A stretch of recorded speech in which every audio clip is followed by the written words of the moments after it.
How to stop being sensitive in a relationship. Hello, my name is Chengi, your dating and relationship expert, here to teach you how to present as a high value, high status, high worth woman that men find completely irresistible. You, my precious one, are my world. So welcome to Chengi's World. If you're new to my channel, do not forget to subscribe, like, share, comment, and join this party because we are on a move, girl. We are on our move. And those of you who do not follow me on Instagram and Facebook, please do. Let's get this party started because that's where you get all the hot off the press stuff. Okay, so I'm really very excited about getting you on all of my groups, Chengi's Angels and High Value Girls Pray, as we have great, amazing ministers and speakers come to both of those groups so that we can enhance our relationship. So moving forward, we are going to talk about being sensitive in how to stop being sensitive in a relationship. Now, here's the thing that I really want to put across to you. I am a highly sensitive person myself. I'm an empath, a highly sensitive person. And what that means is that I feel things at a very energetic level. I feel things in a way that maybe, a person might walk into the room and think, so-and-so is upset, but I would feel the upset for them. I would carry the energy within my energy. I feel what other people are feeling, and I feel it at 100% more. Now, that is not a bad thing. That is something that God put on the inside of me, and possibly also on the inside of you, to help you help people, have compassion. People like myself who are empaths and highly sensitive people tend to be able to work with people. We tend to love people. We tend to be counselors. We tend to be people that serve other people. And we are more effective, and we're very effective in what we do because we can truly relate, understand, and feel the pain of the person that we are talking to. Now, that is a wonderful, positive thing. When we're in relationships, we feel what our partner feels. We can preempt their feelings. We can join them in those feelings, and we can serve them better. Unfortunately, there's also the other side of the coin, because everything that is a strength can also play out as a weakness. And so sometimes when you are in a relationship, like myself, you have to really develop a great sense of self-awareness. You have to develop this understanding about yourself, of the things and how you can manage your energy. You can't stop being sensitive, but you can do some things and acknowledge when you are starting to feel overwhelmed, and be in a position to educate your partner as to how best to deal with you in those situations.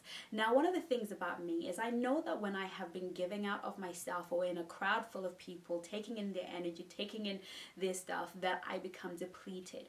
And I have learned that in order for me to regroup and to regather and to get my energy back to a place where I can serve again and give from the overflow, I need to have certain habits in place. Now, those habits can be different depending on who you are and where you're coming from. You can spend time meditating, really filling your soul up.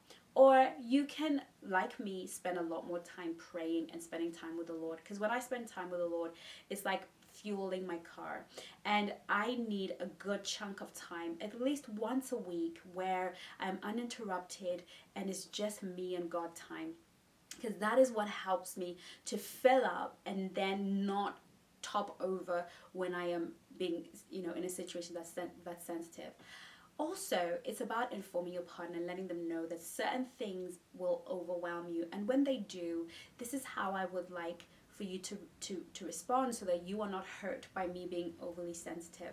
So if I'm seeming sensitive, then just give me some space, and I will find my way back to myself. The key here is to have a deep self-awareness, and this is something that I teach in the SOULMATE Attraction System course, because so many of us don't even know that we're highly sensitive. We don't even know that we have that sensitivity, and when our partner tries to say to us, "You're just being very sensitive," we feel offended because we haven't actually owned the fact that yes, the things that some people can just sort of laugh over, move over on, really does affect us. Some things that are funny are not funny for you. People teasing you is not always funny for you because you take things to heart.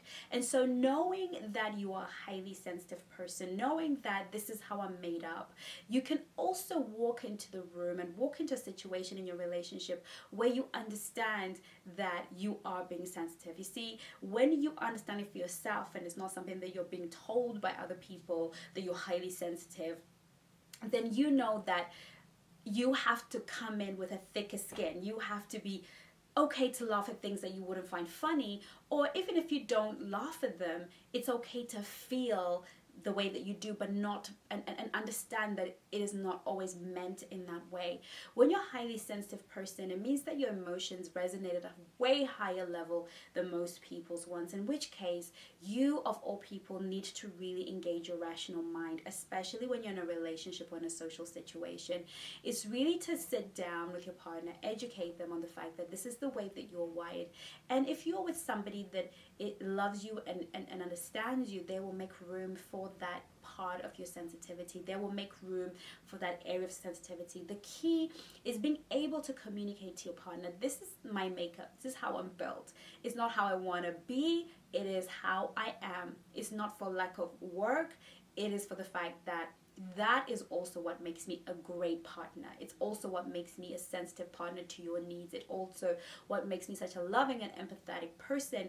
But it has another side to it that sometimes I can take things the wrong way, or I can misread something that you might want to be saying. And so letting your partner know that this is how you can be allows him to be able to accommodate a little bit of you. But that doesn't mean that he has to take ownership and responsibility for how you manage your emotions.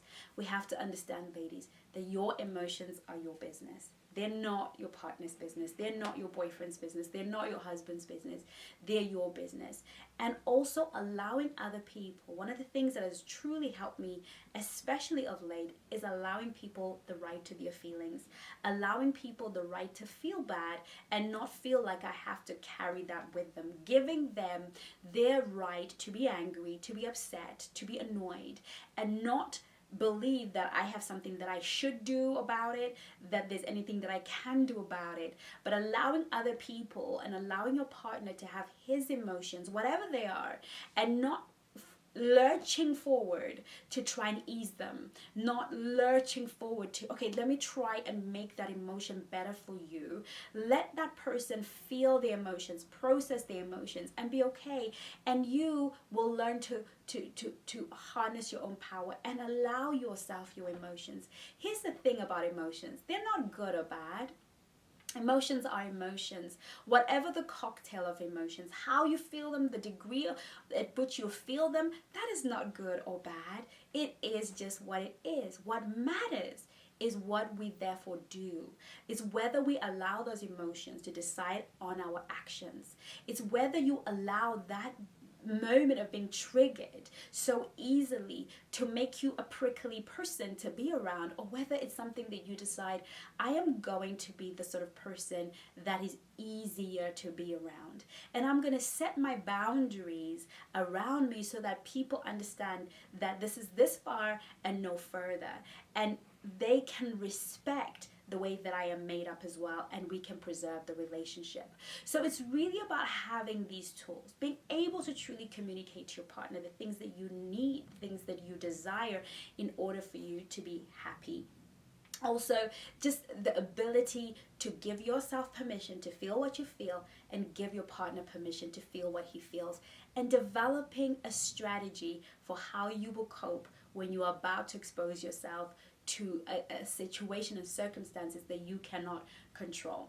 Okay, so I hope that this video was really helpful for somebody, and that you will come to understand that you're not broken, that you don't have to stop being a certain way, and that some things in life are truly about being able to manage it. And managing yourself comes with first having a high degree of self-awareness. Now, if this is something that you need help with, feel free to contact me. We can talk about it on a discovery call, one-to-one with me on Zoom, where I will listen to you and be able to give you the tools that you need in order to survive in a relationship. I hope this video was helpful. I look forward to seeing you in my next video. In the meantime, Angel, take care of you. Love you lots. Bye-bye now.